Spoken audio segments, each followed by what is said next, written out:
এই সময় একমাত্র জবা ফুল আমরা যে সমস্ত প্রজাতির থেকে পাই তা হচ্ছে হাইব্রিড এবং হচ্ছে ট্রপিক্যাল।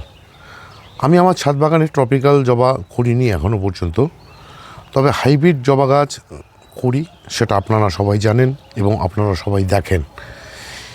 এই হাইব্রিড জবা করতে গিয়ে আমি যতদূর জেনেছি বা শিখেছি, গাছে যত বেশি শাখা আনা যাবে ততই কিন্তু জবা গাছ থেকে বেশি পরিমাণে ফুল পাওয়া যাবে। আর এই ফুল পেতে হলে আমাদেরকে দিয়ে যেতে হয় দুটি খাবার, সঙ্গে মাইক্রোনিউট্রেন এবং হচ্ছে এপসাম সল্ট। তাছাড়া রোগ পোকা তো রয়েছেই, তার জন্য কীটনাশক এবং ফাঙ্গিসাইড ব্যবহার করতে হয়। তবে এ সময় কীটনাশক এবং ফাঙ্গিসাইড খুব একটা প্রয়োজন পড়ে না, তথাপি গাছকে ঠিক রাখতে গেলে। তার কারণ হচ্ছে জবা গাছের মধ্যে সবথেকে যেই পোকাটি আক্রমণ করে সেটা হচ্ছে মিলিবাগ। এই মিলিবাগের থেকে মুক্তি পেতে আমাদেরকে 15 দিন অন্তর অন্তর এই শীতের সময় কীটনাশক দিয়ে গেলে কিন্তু হয়। সে কীটনাশক হিসেবে আপনারা ডাইমাথর 30 গ্রুপের কীটনাশক দিতে পারেন, কনফিডার দিতে পারেন এবং দিয়ে দিতে পারেন কাকা এবং সুপার সোনাটা।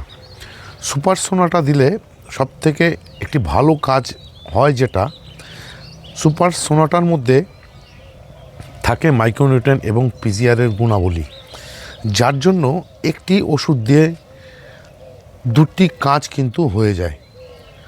আর এই জবা গাছগুলো করার ক্ষেত্রে যে খাবার দুটি আমি ব্যবহার করি, তার কারণ হচ্ছে জবা গাছ খেতে খুব ভালোবাসে এবং খেতে ভালোবাসার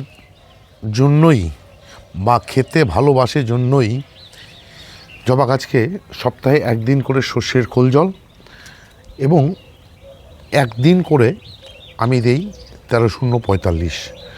তবে এই সময় 13-0-45 আমি 15 দিন পর পর গাছগুলোতে ব্যবহার করি এবং ফুল হয়ে যাওয়ার পর শাখা যেন বেশি আনতে পারি, তার জন্য ফুল হয়ে যাওয়ার পর আমি কিন্তু সেই ফুল হয়ে যাওয়া ডালটিকে ভেঙে দিই বা কেটে দিই।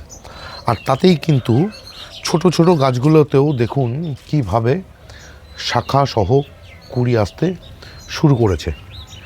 আর এই পরিচর্যাটুকু করেই কিন্তু আমি আমার জবা গাছের ক্ষেত্রে এইটুক সফলতা অর্জন করতে পেরেছি।